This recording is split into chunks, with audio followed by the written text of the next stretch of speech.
ఇక్కడున్న ఉపాధ్యాయులందరి దగ్గర నుంచి కానీ ఈరోజు గౌరవ ముఖ్యమంత్రి చంద్రబాబు నాయుడు గారితో మేము నడిచినప్పుడు మా యువగలం సమానమైన పవన్ గారికి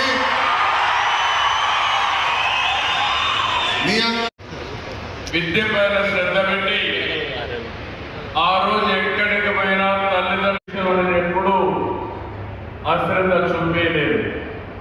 దానికి కారణం